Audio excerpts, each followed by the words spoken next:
Jadi ini ada konservatisme di mana-mana. Saya juga ngalami, ada keluarga saya pakai dasi, gajinya sudah lumayan, ponakan saya. Satu hari dia berkenalan dengan pengajian. 1 minggu kemudian sudah lepas dasinya. Saya tanya kenapa? Kafir Pak, Om, kafir. Ya, dipakai dasi itu kafir. Sesudah 1 bulan dia minta berhenti lagi dari kantor itu. Loh kenapa berhenti? Iya itu lingkungan kerjanya kafir semua. La haula wala. Akhirnya dia berhenti, lalu kemudian saya lihat 3 bulan kemudian celananya sudah ngatung. Saudara-saudara, ini kejadian. Ini orang korban. Ini orang korban. Jadi bagaimana? Dan korban seperti ini banyak sekali. Di masing-masing agama konservatisme begini ada. Nah, tetapi saudara-saudara, ya sepanjang menyangkut kehidupan bersama kita sebagai bangsa, ya kesepakatannya ini negara Pancasila, Tuhan kita itu Tuhan yang kita bagi kita semua, universal God, yang kita sebut sendiri masing-masing agama beda-beda istilahnya, tapi itu adalah zat yang sama. Jadi kunci yang harus kita kembangkan ke depan, bagaimana pola hubungan ke Indonesia ini yang inklusif dan universal. Kalau kita bicaranya hanya halal haram, sulit kita ini berkomunikasi antar agama.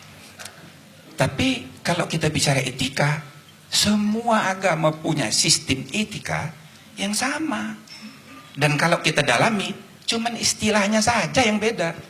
Satu pakai bahasa Arab, satu bahasa Sanskerta, satu bahasanya bahasa Tionghoa, satu bahasa apa lagi. Tapi kalau didalami, ya ampun, sama. Kalau kita hanya bicara benar salah, yang benar cuma kita, orang lain salah semua. Kalau kita beragama itu hanya halal haram, yang halal cuma kita, yang lain itu haram semua.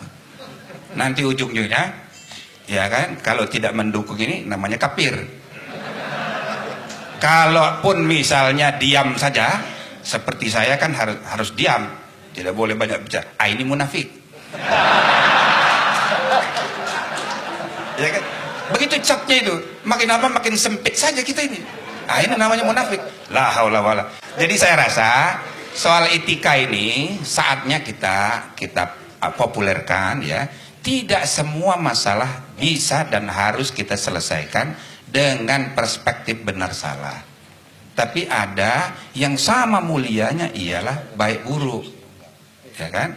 Saya sering menggambarkan secara besoroh, kalau Anda beragama hanya perspektif benar salah, baru separuh.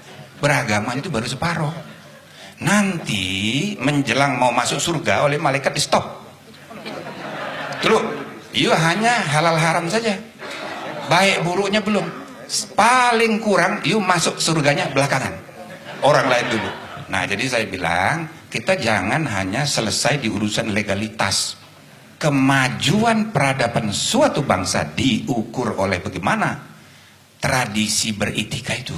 Ya, sudah menjadi bagian dari kehidupan nyata. Kita masih belum.